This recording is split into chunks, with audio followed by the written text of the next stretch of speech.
దేవుని ఘనమైన నామమునకు స్తోత్రములు. ఈ వాగ్దానం వింటున్న మీకందరికీ మన ప్రభువును ప్రియ రక్షకుడైన యేసుక్రీస్తు నామములో శుభములు, మా హృదయపూర్వకమైన వందనములు తెలియచేస్తున్నాం. ఈరోజు దేవుని వాగ్దానం సామెతల గ్రంథం 3వ అధ్యాయము 23వ వచనం. నీ మార్గమున నీవు సురక్షితముగా నడిచెదవు, నీ పాదము ఎప్పుడునూ తొట్టిల్లదు. ఈ విన్న వాగ్దానం మనందరి వెనుకడిలో మంచి దేవుడు నెరవేర్చునుగాక. ఆమేన్. ప్రియ దైవ జనాంగమా, మనం మార్గంలో వెళుతున్నప్పుడు అనేక పర్యాయాలు ఎందరో జీవితాలను మనం చూస్తున్నాం. ఎన్ని యాక్సిడెంట్స్ అన్నీ, ఎన్ని భయంకరమైన ప్రమాదాలు. అనేక మంది పాపం సైడ్ నుండి వెళుతున్నా సరే వారి మీదకి వచ్చేస్తున్నాయండి వాహనాలు. ప్లాట్ఫామ్ మీద నడుచుకుంటూ వెళుతున్న వారి మీద కూడా అనేక వాహనాలు వచ్చి వాళ్ళని గుద్దేస్తున్నాయండి. ఇప్పుడు కొంతమంది వారు ఒక బస్ స్టాప్లో నిలబడిన వాళ్ళ మీద కూడా వాహనాలు వెళ్ళి గుద్దేస్తున్నాయండి. ఎంత భయంకరమైన పరిస్థితి. బయటికి వెళ్ళిన వ్యక్తి సురక్షితంగా మళ్ళీ ఇంటికి వస్తాడనే నమ్మకాలు లేని దినాల్లో మనం ఉన్నాం. అయితే ఇలాంటి దినాలలో దేవుడు మనకు వాగ్దానంతో కూడిన మంచి మాట ఇస్తున్నారు. చూడండి, నీ మార్గమున నీవు సురక్షితంగా నడిచెదవు. మనం వెళుతున్నప్పుడు సురక్షితంగా దేవుడు మనల్ని ఉంచుతాడంట. 91వ కీర్తనలో ఒక మాట ఉంది, మన మార్గాలన్నిటిలో మనల్ని కాపాడటానికి ఆయన మన గూర్చి తన దూతలకు ఆజ్ఞాపిస్తాడంట. ఆ దూతలు ఏం చేస్తారంట, మన పాదాలకు రాయి కూడా తగలకుండా మనల్ని తన చేతుల మీద ఎత్తిపట్టుకుంటారంట ఆ దూతలు. 91వ కీర్తనలో మనం 11, 12 వచనాలు ఈ మాట మనం చూస్తాం. ప్రియ దైవ జనాంగమా, మనం దేవుని చాటునుంటే, ఆయనను ఆశ్రయిస్తూ ఉంటే, ఆయనను నమ్ముకున్న మనల్ని కాపాడటానికి దేవుడు తన దూతలకు ఆజ్ఞాపిస్తాడు, మన మార్గాలన్నిటిలో కాపాడటానికి. ప్రియ దైవ జనాంగమా, ఇక్కడ అంటున్నాడు, నీ మార్గమున నువ్వు సురక్షితంగా నడుస్తావు. అంత మాత్రమే కాదు, నీ పాదము ఎప్పుడునూ తొట్టిల్లదు అంటున్నాడు. అంటే మార్గాన నడుస్తూ నడుస్తూ ఒక్కొక్కసారి కొంతమంది జారి పడిపోతూ ఉంటారు. కొంతమంది కాలు మడత పడిపోతూ ఉంటుంది, ఒక్కొక్కసారి గుంటల్లో పడి అలా కాలు బెనికిపోతూ ఉంటుంది. ఇలా జరుగుతూ ఉంటుంది. తొట్టుపట్టం అంటే ఇదే. ఒక్కొక్కసారి కాలు స్లిప్ అయిపోవటం, ఒక్కొక్కసారి కాలు మడత పడిపోవటం, ఇలాంటివి జరుగుతూ ఉంటాయి. గుంటలో పడిపోవటం ఇలాంటివి జరుగుతూ ఉంటాయి. అలా తొట్టుపాటు అనేది ఉండదు నీ జీవితంలో. కేవలం రోడ్డు మీద నడుస్తుండే కాలే కాదు, అనేక మంది జీవితంలో కూడా తొట్టుపాటు గురవుతూ ఉంటారు.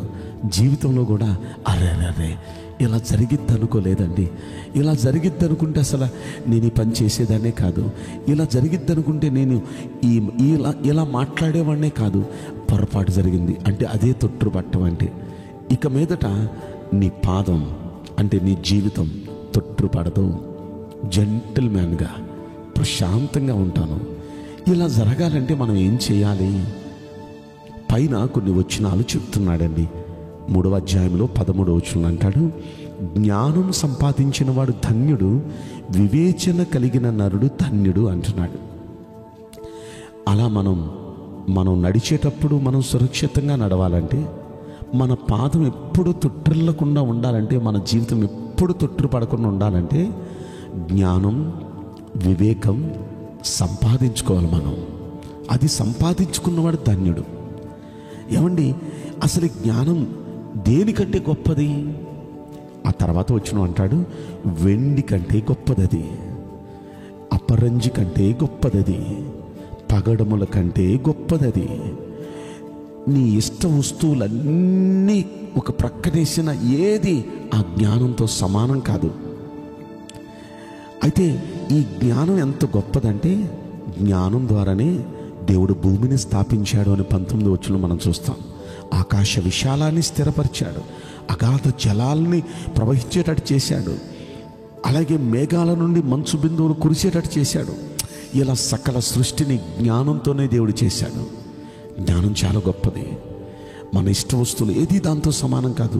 వెండి, బంగారం, అపరంజి, పగడములు ఏది దాంతో సమానం కాదు. అంత గొప్పది జ్ఞానం. కనుక ఆ గొప్పదైన జ్ఞానాన్ని, వివేచనను సంపాదించుకుంటే ఖచ్చితంగా మన మార్గాల్లో సురక్షితంగా మనం వెళతాం. జీవితం తొట్టిపడదు, పాదం తొట్టిపడదు.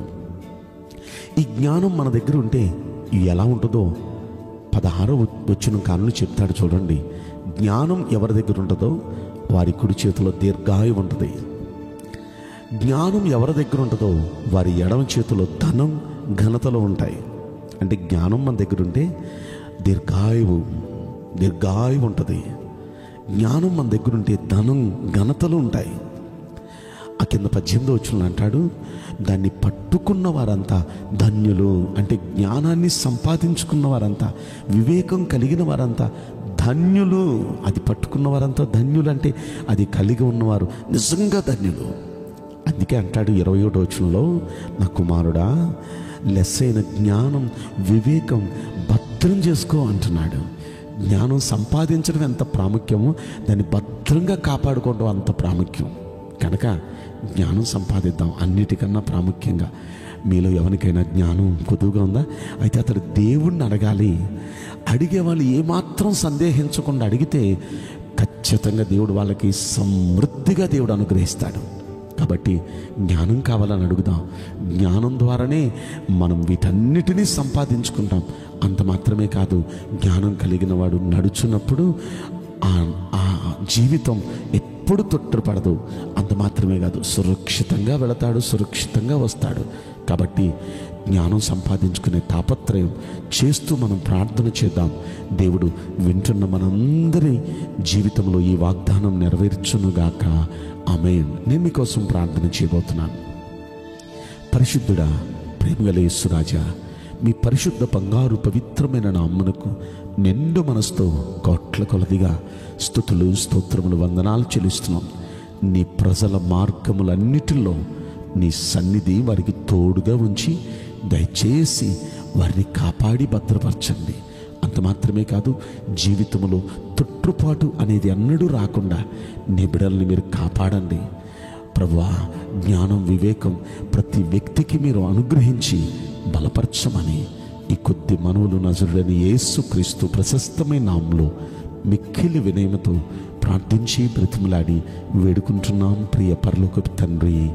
ఆమేన్. May God bless you all. Thank you.